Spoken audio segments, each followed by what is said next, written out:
कुछ ही दिनों पहले जगन्नाथ मंदिर के बाहर एक पिता अपने 2 महीने से कोमा में पड़े बेटे को गोद में उठाए खड़ा था। डॉक्टरों ने साफ कह दिया था अब कोई उम्मीद नहीं है, लेकिन उस पिता के दिल में बस एक ही सोच थी, अगर किसी के पास इसे वापस लाने की ताकत है तो वो सिर्फ भगवान जगन्नाथ है। वो अपने बेटे को लेकर सीधे मंदिर के अंदर पहुंचा। भगवान के सामने बैठकर रोते हुए बोला, मुझसे सब छीन सकते हैं पर मेरा बच्चा मत छीनना भगवान। उसी समय मंदिर में महाप्रसाद का चरणामृत दिया जा रहा था। जैसे ही पुजारी ने बच्चे पर चरणामृत छिड़का और चमत्कार हुआ।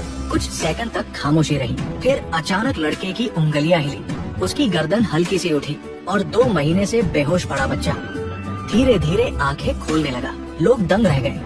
पिता रोते रोते सिर्फ यही कह रहा था, ये जगन्नाथ का चमत्कार है, मेरा बच्चा वापस आ गया। लेकिन ये चमत्कार कोई पहली बार नहीं हुआ था। सदियों पहले भी एक भक्त था, रघुदास। रघुदास गरीब था मगर प्रेम से भगवान की सेवा करता था।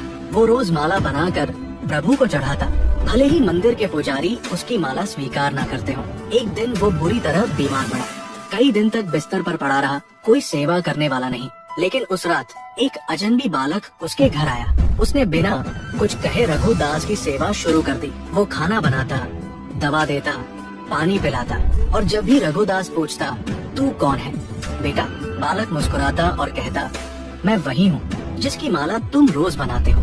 अगली सुबह जब रघुदास उठा तो वो बालक गायब था, पर भगवान जगन्नाथ की प्रतिमा पर उसकी माला लिपटी हुई थी और उनके चरणों पर वही तुलसी दल रखा था जो उस रात रघुदास ने चढ़ाया था। शायद इसलिए कहा जाता है, पुरी का ये मंदिर सिर्फ एक स्थापत्य नहीं, ये जीवित आस्था है जहाँ भगवान सिर्फ देखे नहीं जाते, वो खुद आकर अपने भक्तों के आंसू पोंछते हैं। कभी रघुदास की सेवा बनकर, कभी एक बच्चे की सांस बनकर भगवान जगन्नाथ हर युग में बोलते हैं, मैं अभी भी यही हूँ अपने भक्तों के बीच। अगर आपको भी विश्वास है कि भगवान सुनते हैं तो जय जगन्नाथ लिखिए और इस आस्था को फैलाइए।